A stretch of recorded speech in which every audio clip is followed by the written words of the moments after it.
Ben Yates. I currently have a job. I'm one of the lucky ones. The reason I'm here today, though, is because of what's happening to our government, how corrupt they've become, how foreign interests have involved themselves in with our government. Raise hands, people. How many of you know that the Federal Reserve is a part of the U.S. government? Okay. I've been posting some things on my page. I guess I should post them on one of these Facebook pages that we all have about Ron Paul back in '88 pointing out what would be happening today. That back in the early 1900s when they created the Federal Reserve, now in '71 when they went off the gold standard, around that time, that sooner or later it would come to this, you know? The Federal Reserve is just part of a big, huge money system that traces its way back to Switzerland. That's right. And they control us, basically. How many of y'all know about it was reported recently that the First Amendment, freedom of speech, that they are planning to make that a privilege instead of a right? How many of y'all know that? You haven't heard that?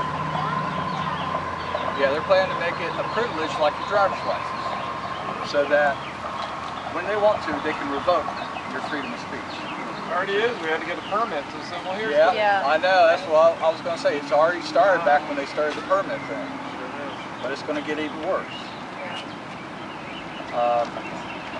I really can't tell you what to do about this. I mean, to be honest with you, I think both political parties are controlled by something higher. I'm not a conspiracy theorist at all, but I do believe we're controlled by the people that have the money. I think a lot that we can do about it is to start YouTubing and blogging and let them know we know about it. What has happened is that they get so many things under the wire or the radar, and before we know it, it has happened because we didn't know nothing about it. And when locally, when we a metro city, and you can have a congressional aide to a congressional representative and it not be published, a little old person from the sticks of South Georgia with a less than 5-inch camera got to go down and do what the big cameras have to do. That's a disgrace, and the people should be crying out. They should be in an uproar. What makes me sick in this community that we have had 30 deaths out there in that jail, and nobody seemed to care. I mean, the elected officials, the city and the county don't care. Now, I'm just talking about the jail deaths. I'm not talking about the white lady that I brought up before city council. All her front teeth was knocked out. She had gouges on both of her legs. They released her from the jail, and they took her and put her in ICU. She had a $3,500 bond, but because of her ailment, and her mama called me because she didn't know they even released her from the jail. And so when she found out she was in the jail, she called me and asked me, she said, "George, will you come and go with me to the hospital?" When we went to the hospital, the girl said she'd been like dead for 3 days. She didn't know where she was or anything. Now, when they released her from the jail, I got all the document and a statement from her. She couldn't find a lawyer to take up her case, and as a matter of fact, we went to South Carolina just to get a lawyer. And it is ridiculous. Now, I'll tell you one other thing they did too. Do you not know that when she left the hospital and they knew what they did with her? They sent her home. She did not even have to pay the bail. Y'all hear what I say? So why and how many more? In the first place? So how many more people have been done the same way? And we sit back and we think this is a good old town. We want people to come into a hellhole like this. The city may look good, but what? Yeah, the friendliest people in the world. But if you don't know what's going on in your town, sure it looks good from the outside, but get to digging in it. And I'm a firm believer between YouTube and I collect you, we begin to YouTube, use what we have to go against those big cameras, and I'll be quiet, y'all. We are the media. We are the media. We are the media. I like that, we are the media. Couple here. Can you tell us why you're here today? I'm a new student at DSU. I'm a grad student, and just think that biology. And my mom has she's been her husband died a few years ago, and she's been having to work real hard at a factory up in Decatur, Illinois, and management is just trying to continually eliminate all the union protections there. And also, I have a bunch of friends, we all have college degrees, and we thought we'd be doing better than we are. And we've been trying to do everything right, and it's not really working out for us. I have 2 bachelor's degrees, and all I had was a job making barely more than minimum wage. Which is why I'm trying to get my master's degree, so I can try and do better for my son, who's currently in cars. I want to leave him better off than what I had, and given how things are going now, I'm not sure I can do that. And I don't want that to happen for him. I want to give him more than what we had when we were growing up. Student loan debt, more than or about 5 figures worth of student debt. I mean, I'm just mired in debt from student loans, and just to get an education. And now that I'm in grad school, I'm accruing even more. So this is at least 60,000. At least 60,000. Yeah, so I'm right at 67 as an undergraduate. Yeah, so trying to make it better for That's good. myself. Yeah.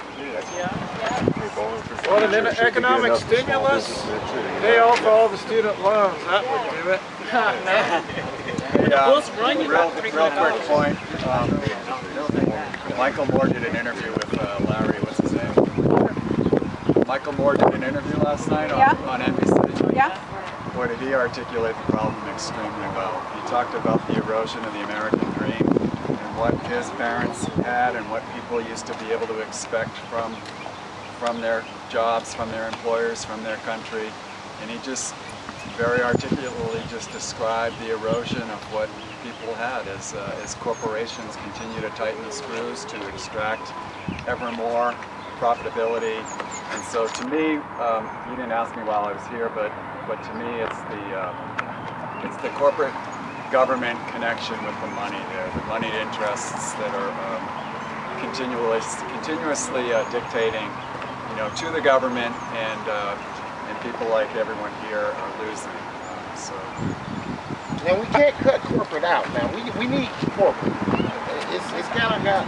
We got to work hand in hand. We're not against people making money. Yeah. We're against hoarding. Yeah. Well, that's what I'm saying. I think a lot of times when we start kicking corporate has been good for our country. It's done a lot for us. We all got to admit that. But at the same time, we understand greed, and that's what we got. The contract between the worker and the corporation has changed dramatically. Yeah, now it's changed. Like I said, I grew up in Elkhart, Indiana, and it's a little small story right quick. I remember back in the early '80s when I was growing up in Indiana, I was in Junior Achievement, and I used to be a part of Miles Laboratory Company in Junior Achievement. I was president of my company. And I remember when Miles decided to sell to the Germans, and the Germans come in, they was going to buy Miles Laboratory. They make one-a-day vitamins and all this stuff. And people of Elkhart, Indiana, didn't want them to sell to the Germans. They said they're going to close the factories down. Well, the Germans came in, they said, no, we're not going to close the factories down. We're going to keep everything as is. They told the present administration that. Well, about 6-7 years later, that administration got voted out. We got a new administration.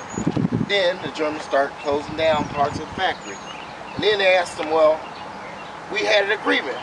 The Germans said, no, we had an agreement with the last administration. See what happened? It was the last administration we had an agreement with. We don't have an agreement with this administration, so we're free to do pretty much what we want to. Well, they did just what people in Elkhart, Indiana knew what they were going to do. They were going to eventually phase out Miles Laboratory. Well, that's 1,800 jobs left Elkhart, Indiana, and looked like overnight. And, and like I say, I'm not for kicking corporations because, like I said, we all need jobs. We got to have things. But, like I said, greed and foreign investment, I'm for kicking that out. Okay, thank you very much. I have one other thing to say, and more. Wait a minute, let me go. You've had 2 turns already. This is not for me. Let me say this, please, Gretchen. I would like to thank Matthew Richards. Matthew Richards is the was the spearheader from the university who put together a Chorus of Fear video. And I commend him. He addressed the jail. He addressed the conditions out there from A to Z. And as long as I live, I shall never forget the work that he did. I won't forget it. Now you may ask, Brother Ryan, why do you take that so personal in your heart? Because I'm still fighting about that jail. But when I get ready to make certain points, I can't make them because it happened way back then. But what he created is a time capsule. That time capsule is called a Chorus of Fear. Every opportunity that you get to go online, to go to another news outlet and is dealing with jail, police brutality, post it there. Now you may ask me, why is that so important? There was a man named Lattimore in Houston, Texas, picked up on that video. He called me and he told me that he was stationed at Moody Air Force Base in 1973, I believe it was. And he knew of his roommate came down to the jail downtown then, and that he believed that he was killed. And all these years he's been going to get psychiatric treatment because he's been sitting on that case inside of him. I got to talk to his wife. So all I'm gonna make it short. I don't like to talk too much, but I'm pregnant and I'm not a woman and I can't give birth, so I have to keep talking to try to get some relief in this world. So y'all excuse me, just stop me when I talk too much. But I just want to say that I thank him for the work that he's done. Now you, Gretchen, you can have all of it. I'm sorry. Thank you, Matthew Richards, because you're one of the VSU faculty that actually comes out here, and you're the one that realizes that when you have knowledge that it creates a moral obligation to act on what you know. That's right. Thank you very much.